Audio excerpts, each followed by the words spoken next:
Most kids grow up loving superheroes. Whether it's Superman or Spider-Man, there are hundreds to pick from. Personally, I like He-Man and G.I. Joe, but I love my favorite superhero, Paw. My hero was very real. He would tell me tall tales all the time of his greatest feats and accomplishments.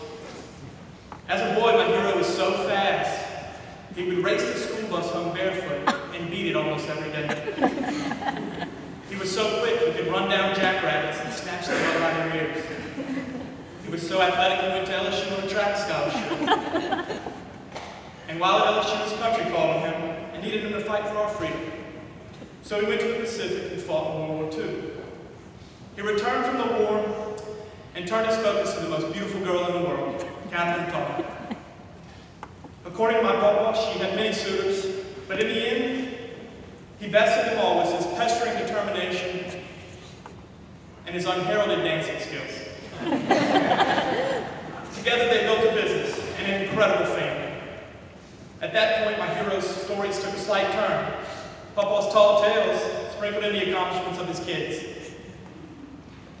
He beamed with pride when he recalled Brian being the smallest kid on the field, but the only one with enough guts and courage to try and tackle Big Terry Robisky. He spoke of fishing trips with Mark and Mike, where they filled the boat time and time again with sac-a-lay and guide.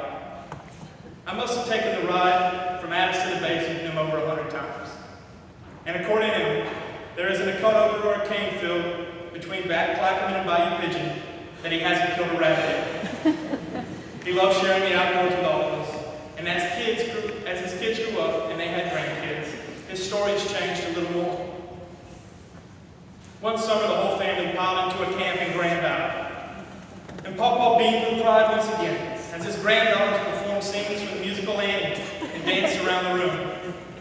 I'll never forget the look on his face during Grandparents' Day at school when he and Grandma were the only grandparents left standing. As the teacher said, and those with 12 grandkids remained standing, and those with 13 grandkids remained standing. There were endless summers spent bunked up in the living room, building forts out of sheets and playing video games until Grandpa got up at 3 and started washing dishes and making drinks. The afternoons where he paid us a quarter for every pine cone we picked up in the yard so we could have money to buy fireworks. I'll even miss the hot afternoons where he would let me sit on his lap and roll around the BBs in his thumb while we watched Chuck Norris movies on TBS. Meanwhile, he continued to build his own legend. I would watch him wash his cuts out with my dialate, not even wince at the pain. He would pile all his food into a single mountain and eat it with a smile and a tall glass of milk. He took a shotgun blast to the face in a honey accident, but was back in no time at all. He replaced both of his knees and never spent more than a few days using a walker, and was still able to walk miles and miles, door to door, selling tickets for the Catholic cars. Lately, a trip to Pawpaw's house included stories of Jonathan designing and building a Millennium March in Atlanta, Jacob being selected by the Air Force to be deployed to Qatar to fix issues in the Middle East. Some of the stories were unbelievable, but the pride he had in each and every one of us was there for everyone to see. You see, my favorite superhero left us the greatest gift he could.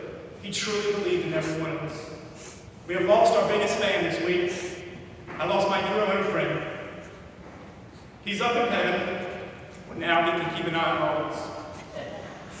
Where he can beam again with pride each and every day. Each time a new great-grandchild is born, or someone gets that promotion, or takes that next step in life.